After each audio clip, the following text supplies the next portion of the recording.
Okay, so here we are, day 5. It's the 5th of January in 2021. It's day 5 of my blog. I've been doing these every day, and even though I get the feeling that Rolf Gates didn't write this book with a single intention for every day in mind, I mean, this is supposed to be an exploration of self, right? This is just supposed to be a tool to explore your meditations. I'm finding that every day it's like, oh, that makes so much more sense. So day 5, the thing I took away from day 5, there's a quote in here from Marianne Williamson in her book, A Return to Love. Now, I've not read that book, but the quote is in here. And it says, if you want to end darkness, you cannot beat it with a baseball bat. You have to turn on a light. So to be vulnerable for just a second, 2020 kind of sucked. I went through a really, really tough time. I had left a job that I felt was my identity. I had been told for many, many, many years that, you go to school, you get a good degree, and you get a good job, and you can take care of yourself, and you don't have to depend on anyone else, and, and you'll have financial security, and you'll be happy. You need that master's degree, you need that bachelor's degree, you need all those things to be successful. So, the success in my life was painted by a society from a very young age. It was, I'm a product of a generation that didn't have the opportunity to go to college or didn't see the value in going to college. So from a small child, it was kind of banged into my head that I would be going to college and I would get a degree because that was going to give me the life that everybody else wanted for me. Well, now at 38 years old, I realized that even though I'm really good at those things and I got the degree and, I was good in school and all of those things, that it just wasn't, my cup was only half full. There's only so much that you can dedicate to something that, and I'm not going to say that I wasn't 100% in it, because I could go back to that tomorrow and know that I would be good at it and know that I would have a job for the rest of my life and be financially secure. But when I left that job at the end of 2019, I kind of said to myself, what is the price that you're willing to pay for your own happiness? I wasn't happy. And I don't say that as like a cliche thing where I'm just not happy. No. I wasn't happy like on a cellular level. I was starting to have heart problems. I was starting to have digestive issues. I was starting to have all of these things as I was getting older that were manifesting as health problems. I couldn't sleep. I wasn't eating right. The things that I typically love to do, like coming to my mat and doing yoga or distance running, all of these hobbies that I had no longer brought me joy, because my job and what I felt was my identity was sucking so much of the life and soul out of my life that I just had nothing else left to dedicate to something else. There just wasn't a single drop of motivation left inside of me to do the things that I used to love to do. So, I left, and I've spent 12, 13 months not working in that environment. And a training that I did with Kristen Leal, who wrote Meta Anatomy, and about the nervous system. She talks about using yoga and all of these yoga tools to hack your nervous system. Thanks, Kristen. It was incredible. If you ever have the chance to work with her, you definitely have to do it. But she talks about, how the pendulum swings and, parasympathetic and sympathetic. Sympathetic is that fight or flight. Parasympathetic is the rest and digest. Well, I lived for 17 years in a sympathetic where it was always fight or flight. I was always stressed out. I was always like, something always has to be done.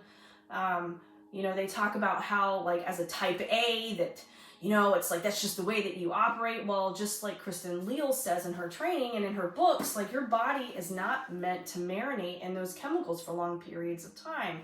So what I was starting to see after 17 years was body breakdown. My body was like, hey, this isn't good for us anymore. So then, fast forward to the end of a year where I was no longer in that environment anymore. I had left that job.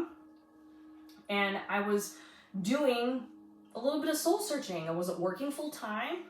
I enrolled in a yoga teacher training because it was something that I always wanted to do.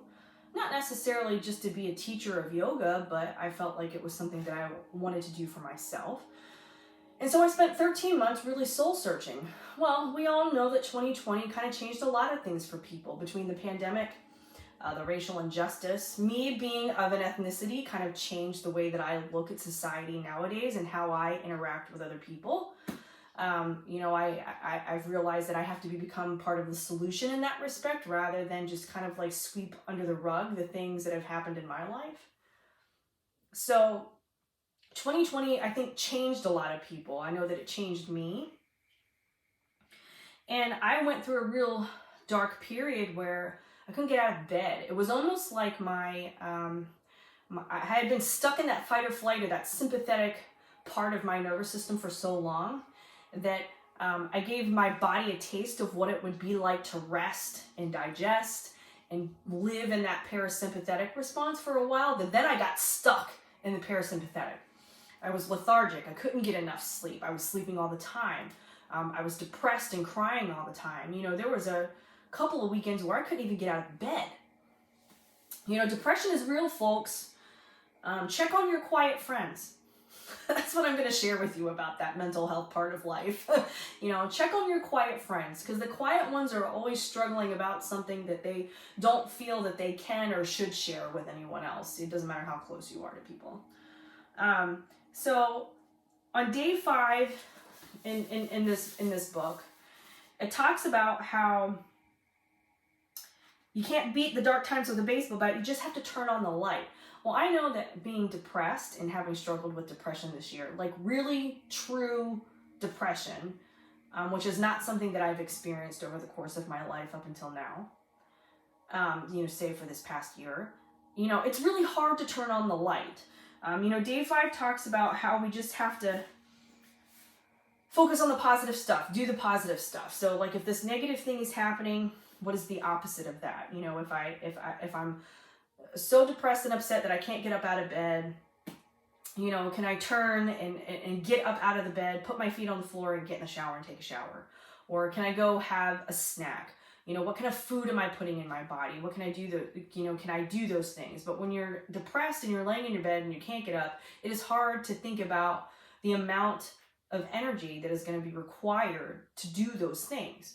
So I think it's a really great way to think of depression in a way of, you're just going to turn on the light. And when you're depressed, it's not like a spiritual light or a proverbial light. It's like an actual light. Like, turn on the light switch. That's why we have lights in our house. It's to get rid of the darkness because we can't see. It's physics. We physically can't see. But when you're depressed, turning on a light switch is so monumental. It's like heaving a boulder when you're really, really depressed. And I think for me, it's really important to remember that just the click of that light will kind of shift the focus to the positive parts rather than only the negative parts. When I was going through all of that, I was kind of training myself to stop thinking about the negative things in my life as, why is this happening to me? And change the narrative to, what is this trying to teach me? And again, kind of like flipping that mindset when you're already in a dark, bad place. Again, it's like moving a boulder. And like I said, check on your quiet friends. So just turning on that light, changing your mindset, putting clothes on that aren't pajamas, taking a shower, eating, drinking a glass of water, going for a walk. While all of those things seem really, really simple, those are really, really hard things to do for somebody who's laying in bed and who can't get out of bed, which was me for a decent amount of time in 2020. So what I learned from day 5, small steps, compassion for self. When I'm laying in bed and I'm depressed and I can't get out of bed, if I just manage to reach up and turn on that light, I'm going to praise myself and be proud of myself for reaching over and grabbing and turning on that light. Because I think it's important for us to show compassion for ourselves, even when nobody else is doing it for us, you know. I think the power lies within, and we have to depend on ourselves to kind of get us up out of bed when those things happen. So, you know, for me, reach up and turn on the light.